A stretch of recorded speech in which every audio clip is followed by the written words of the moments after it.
Entonces, recordando y volviendo un poquito atrás para que nos pongamos nuevamente en contexto porque nos salimos un poquito. El Antiguo y el Nuevo Testamento poseen la unidad que solamente les transmite Cristo. Y porque es el Espíritu Santo, que es uno solo, el que ha inspirado la Escritura.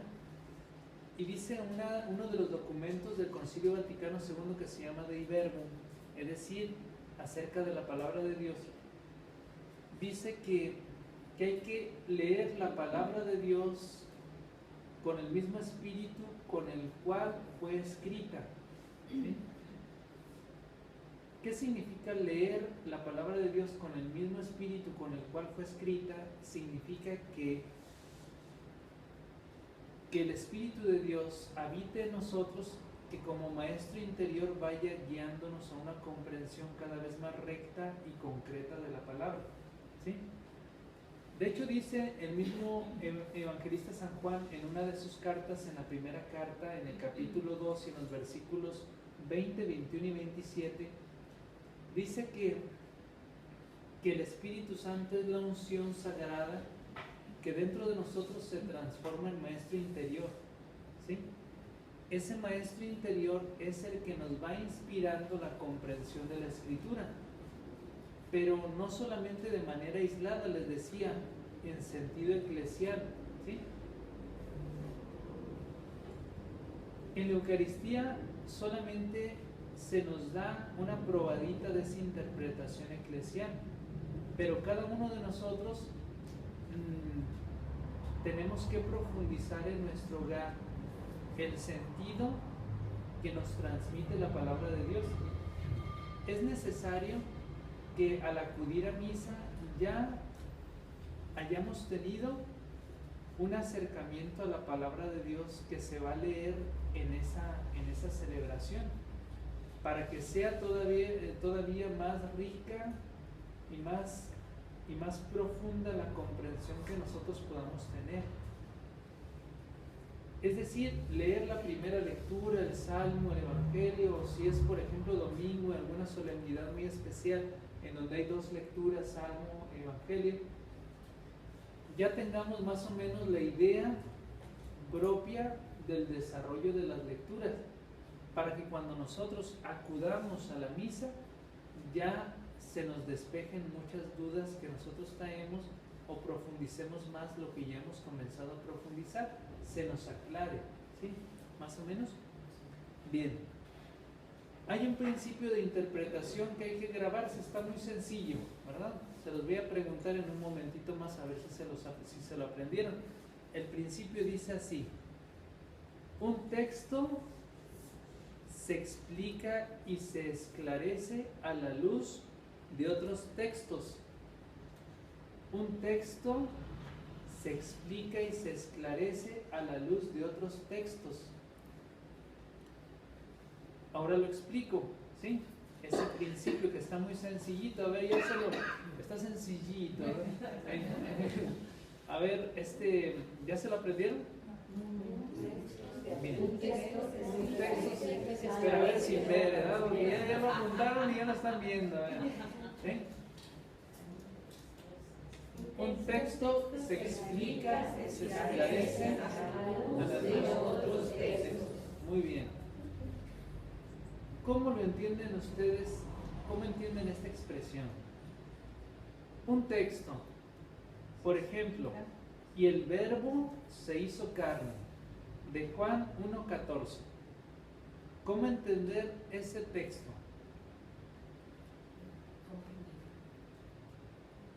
Yendo a otros textos de la misma escritura que te explican mejor eso que está expresado ahí en ese texto. Colosenses 2:9. En él habita la plenitud de la divinidad corporalmente. En él habita la plenitud de la divinidad corporalmente. ¿Sí? Refiriéndose a Jesús.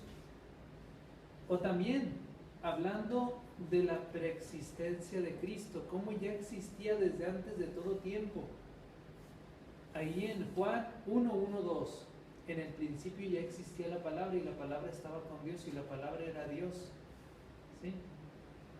¿Cómo entender ese texto? ¿Sí? Yendo a otros textos. Por ejemplo, Colosenses capítulo 1, Filipenses capítulo 2, Efesios capítulo 1. Ahí vienen himnos cristológicos que te ayudan a profundizar en el conocimiento de Cristo. Así es como un texto se va hilando con otro y vas adquiriendo como esa comprensión profunda de la Escritura, hilando un texto con otro, ¿no? ¿Sí? Pero si también nosotros escuchamos en el Antiguo Testamento un texto que se cumple en Cristo, por ejemplo, he aquí que la Virgen concebirá y dará a luz un hijo y que se le pondrá el nombre de Manuel, ¿verdad? Que está en Isaías capítulo 7, ¿cómo podemos nosotros entenderlo a la luz del Nuevo Testamento? Porque ahí en el capítulo 1 del Evangelio de San Lucas se explica ese texto, refiriéndose a la Virgen María. ¿Cómo se explica y se cumple en la Virgen María y en Cristo? ¿Sí? He aquí que la Virgen concebirá y dará a luz a un hijo que le pondrán por nombre Emmanuel. Y este mismo texto también viene en Mateo capítulo 1 y Mateo capítulo 2, que dice, le pondrán por nombre Emmanuel, y ahí añade que significa Dios con nosotros. ¿Sí? En Isaías no viene esa precisión o esa explicación, se da hasta Mateo el significado de Emmanuel. ¿Sí? ¿Más o menos va quedando claro? ¿Sí? Bien. Ahora vamos a hablar, después de haber dado este principio de interpretación, vamos a hablar de los sentidos de la Escritura. ¿Sí? ¿Cuáles son los sentidos de la Escritura? Son dos, que vienen a ser literal y espiritual. Son los sentidos básicos de la Escritura. Literal significa el histórico y el espiritual significa el espiritual. ¿Sí? Eso no cambia nada. El literal es el histórico. Para poder hacer una interpretación espiritual necesitas tener como base lo histórico, es decir, el texto tal cual es. ¿Sí? No puedes brincar el sentido histórico porque entonces tu interpretación no tendría fundamentos y bases. ¿Sí? Para poder interpretar la Escritura necesitas tener la base del sentido histórico. ¿Cuál es el sentido histórico? El que encontramos en la letra. Tal cual se te dice en el texto, así hay que leerlo. ¿Sí? En un primer momento. ¿Sí? Dependiendo el estilo que te presente la Escritura. Hay estilos, por ejemplo, la Torá, que son los 5 libros que se llaman el Pentateuco, tiene un estilo propio. Los libros poéticos, sapienciales, ¿sí? ¿Traen la Escritura? Ahí en el índice viene la división de los textos, de los libros, por bloques, ¿sí? Van a ir ahí al inicio de su Biblia.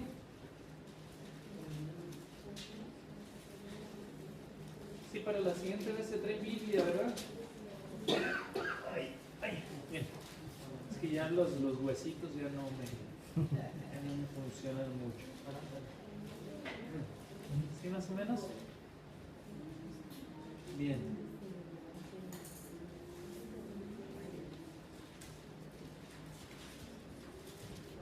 A ver, al inicio. En el índice, creo que va a venir. Sí, en algunos yo creo que viene atrás. Ah, sí. Pero hay. A ver. Sí. Pero hay una parte donde se divide. A ver, entonces vamos a ir por bloques de la Escritura. Al inicio al inicio de cada bloque me imagino que ha de venir. A ver.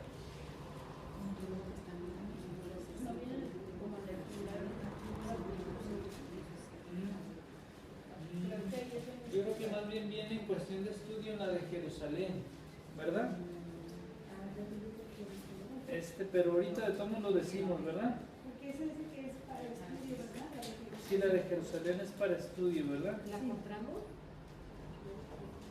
¿Mande? ¿Vamos a comprar esto de Jerusalén? Sí.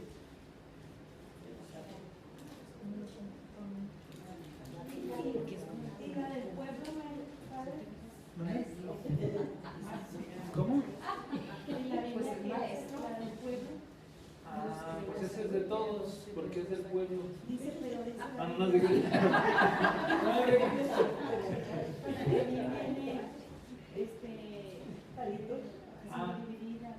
entonces posiblemente es que en algunas sí viene y en otras no.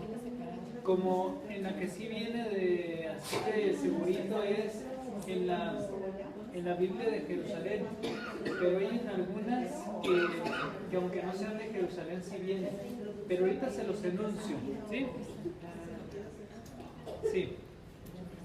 Las partes en las que se divide la escritura son los libros históricos, ¿sí?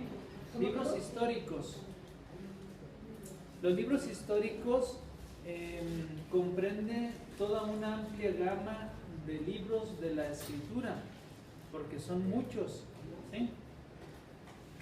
Dentro de los libros históricos están 5 que se llaman el Pentateuco o la Torá, ¿sí? Que son Génesis, Éxodo, Levítico, Números y Deuteronomio. Esos son los 5. Pero aparte hay muchos más. Dice Josué, Jueces, Ruth, primer libro de Samuel, segundo, el primero de Reyes, segundo de Reyes, Crónicas, tanto primero y segundo, Esdras, Nehemías, Tobías, Judith, etc. Y hay libros sapienciales, la lírica o la poética, que es Salmos, Cantar de los Cantares, Lamentaciones, etc. Y los libros proféticos, hay profetas mayores y profetas menores, ¿sí? ¿Por qué se les llama mayores y menores? No porque unos sean más grandes que otros, no, porque unos hayan sido más ancianitos y otros así, como más niños, ¿no? ¿Sí? Sino los libros proféticos en sí son en sí mismos proféticos, ¿sí?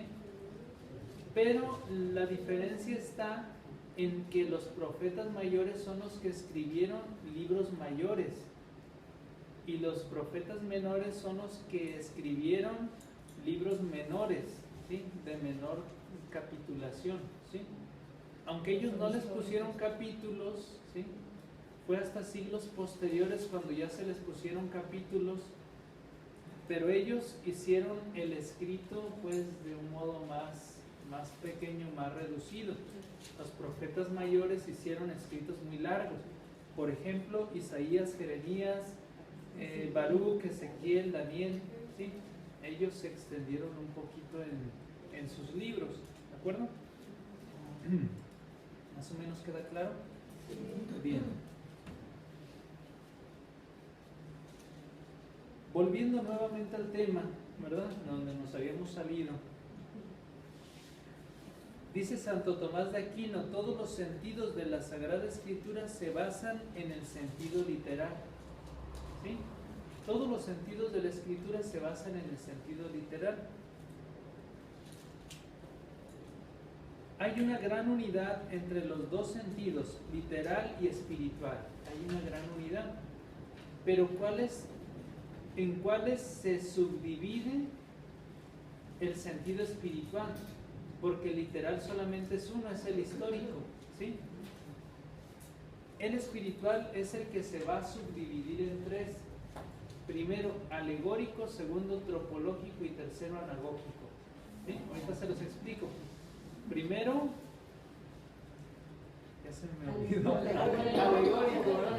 Primero alegórico, nombres tan raros, ¿verdad? Y hasta se le olvidan a uno. Primero alegórico, segundo tropológico y tercero anagógico, así como se escucha, ¿sí? Alegórico, tropológico y anagógico. Los explico. Vendría a ser, dicho de otra manera, fe, moral y escatológico. Otra vez, sin nombre. ¿Dónde está? En español. Sí. Fe, moral y escatológico. ¿Sí? Me explico un poquito más. El alegórico o por fe es lo que se ha de creer. ¿Sí? Lo que se ha de creer. Que Jesús es el Hijo de Dios, que Jesús fue enviado al mundo para salvarnos, que Dios Padre envió a su Hijo al mundo para que en Él pudiéramos encontrar la vida eterna, ¿sí? Que Jesús se nos dio como alimento para el camino de esta vida a través de la donación de su cuerpo y de su sangre, y eso se nos da en la Eucaristía. Todo eso es lo que se ha de creer, ¿sí? Ese es el sentido alegórico. Cuando tú lees, por ejemplo, la institución de la Eucaristía en los sinópticos o en la última cena, has de creer que Jesús realmente se quiso quedar en el sacramento de la Eucaristía. Eso es lo que se ha de creer, ese es el sentido alegórico, ¿sí? El sentido tropológico o moral, ¿sí? Es lo que tienes que vivir, lo que tienes que hacer, lo que tienes que realizar para alcanzar eso que Dios te promete, ¿sí? Es como ya llevar a la vida lo que te enseñó Cristo, ¿sí? ¿Más o menos? Sí. ¿Queda claro?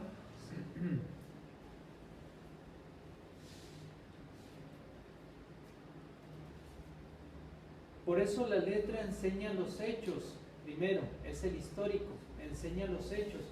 Segundo, la alegoría, lo que tienes que creer.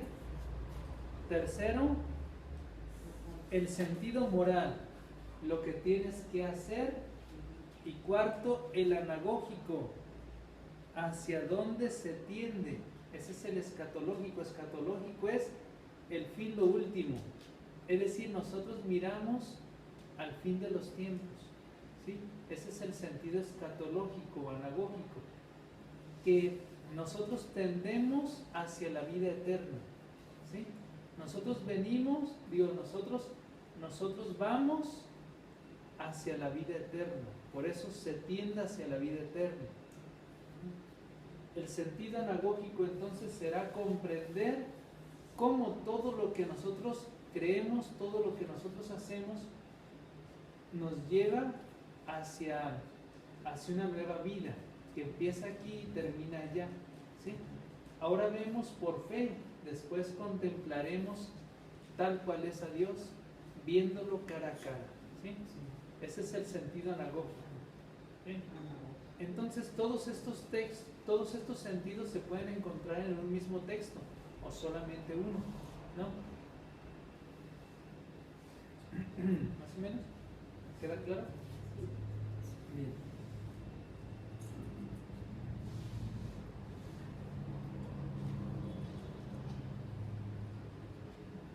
Hasta aquí, pues creo que ya, ¿verdad? El escatológico era. El escatológico, escatón significa el fin o lo último. Entonces, el sentido anagógico es el sentido escatológico, hacia dónde tendemos, ¿sí? Que ya al final de cuentas desde aquí comenzamos a vivir la vida eterna cuando nos acercamos a su palabra, cuando estamos en oración, cuando comulgamos, ya son probaditas de vida eterna, ¿sí? Pero que se consumará allá. Aquí por audición, por gusto, allá por visión, ¿sí? ¿Más o menos? Bueno, pues antes de terminar, pues ahora nos pasamos a las preguntas, ¿verdad?